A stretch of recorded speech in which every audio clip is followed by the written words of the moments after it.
Hello everybody, it's Cree Rama and I am here today. I thought I would jump on and make a video. I had made a watercolor palette out of my mica powders, and so I need to refill them, and I thought let me jump on here and show you how I do this. Now I tried this before and all I did was add the mica powder and kind of a 3-to-1 ratio, 3 parts mica powder, 1 part of gum arabic.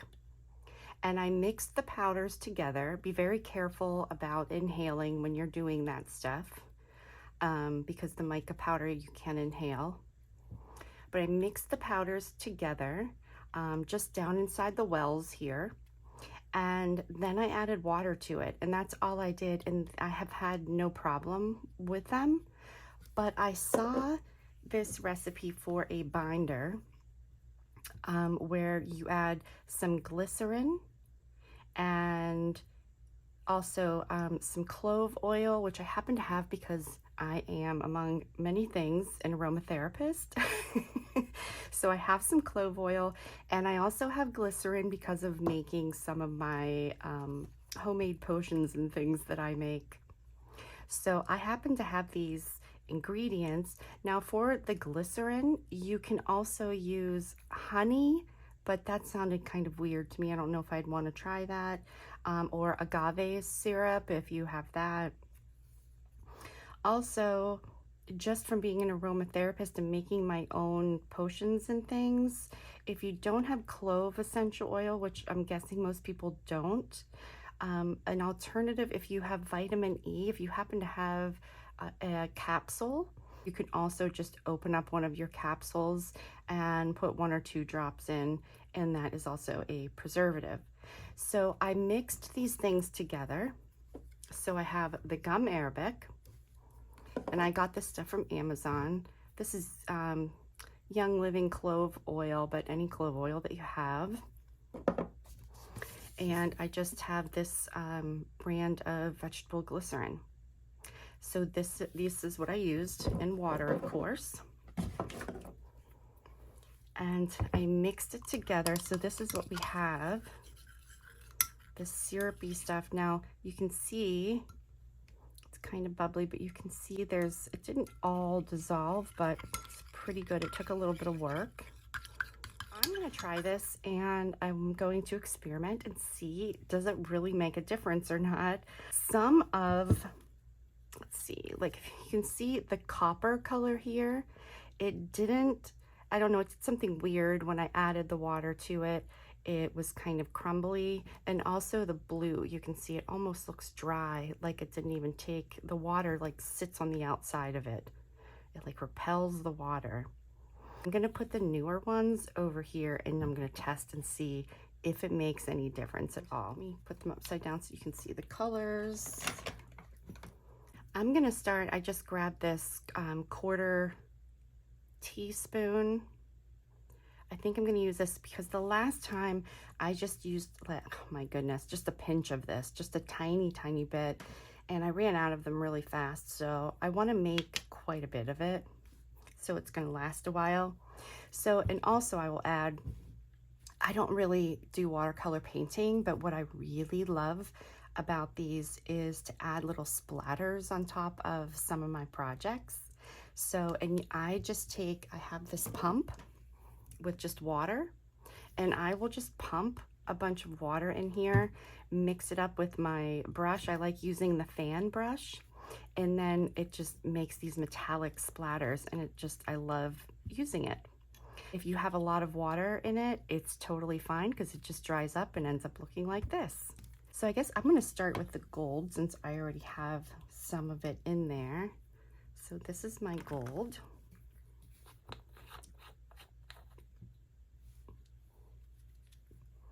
And this is just an old pillowcase that I was going to tea dye, so I just put this down.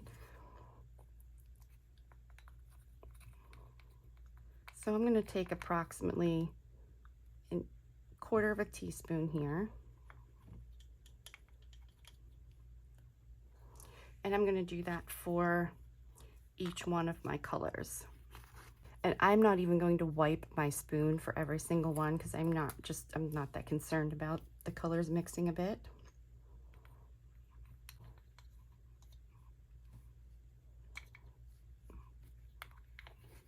So this is Perfect Pearls. I am going, because I do want green, so I am going to use some of this. So this is different than the other ones that I'm using, but we'll see how it works. Again, I'm going to try, because I want all my colors here, I'm going to try the Ranger. So the Perfect Pearl colors I'm going to put on the end here.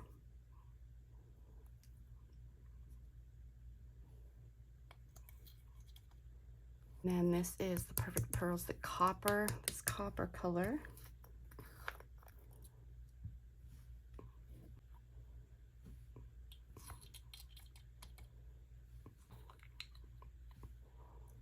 Okay, and then this one.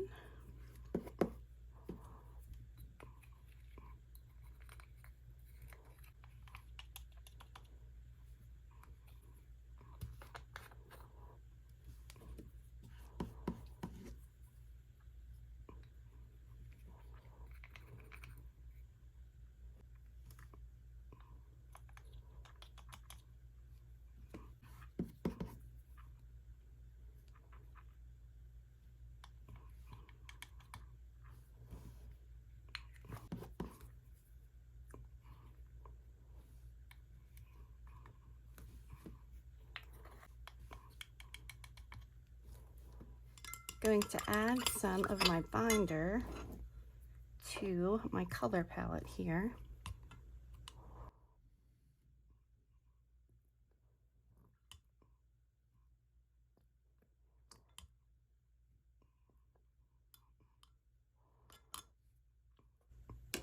And I have one of my little dot from dot painting, one of my little things here. I'm going to use this to stir.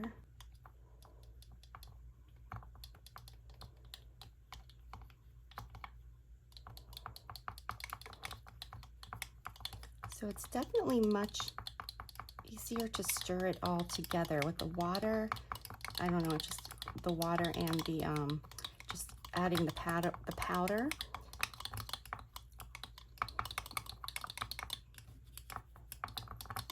I can already tell it combines a lot better so far, I think, at least this color does, than over here. And again, over here, I just did the mica powder with my gum arabic powder and then added water to it, and that was all.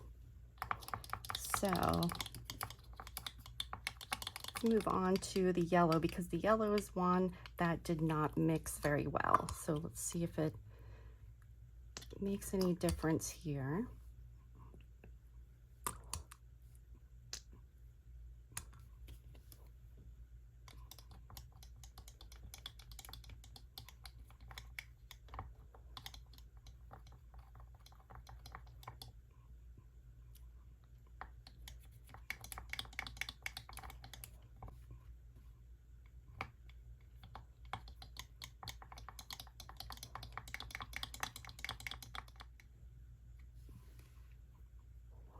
So you see, this is a lot harder to stir. I'm going to try my thicker little glass wand thing here.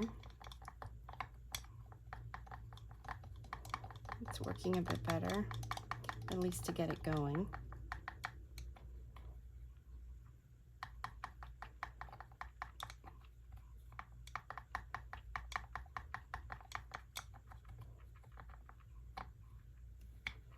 So you can see this, there's still some dry there. It is still difficult for this color.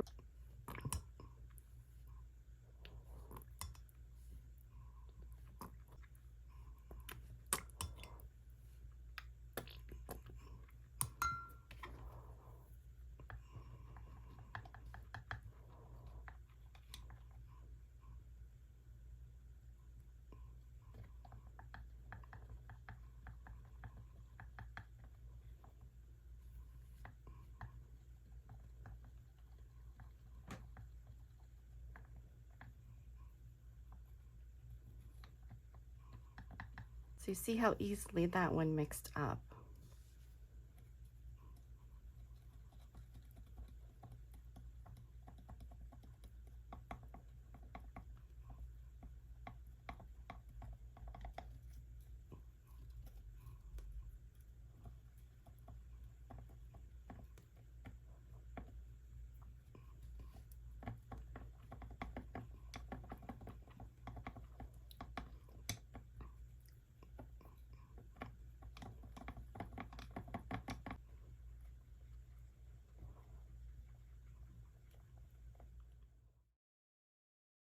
Okay, so here is my newer palette over here. It does look quite messy, but the colors that kind of spilled over, it's okay.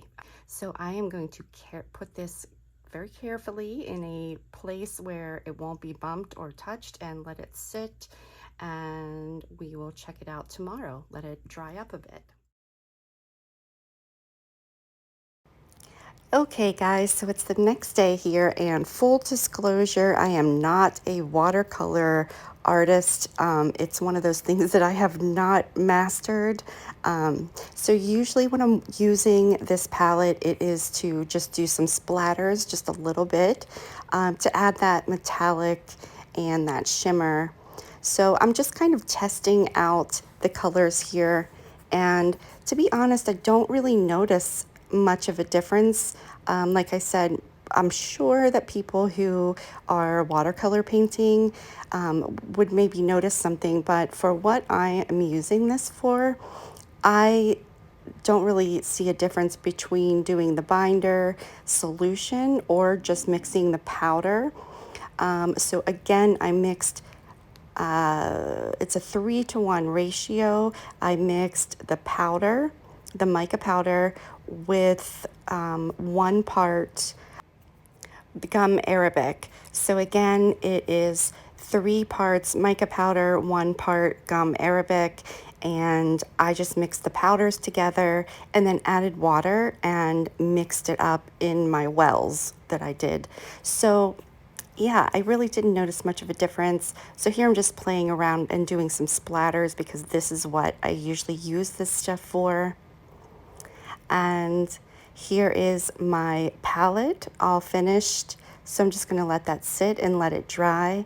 And I dried this paper a little bit. This is the dry, more dry. It's slightly damp still. And just some other papers that I added splatters to. So that's it, guys. Thank you so much for watching.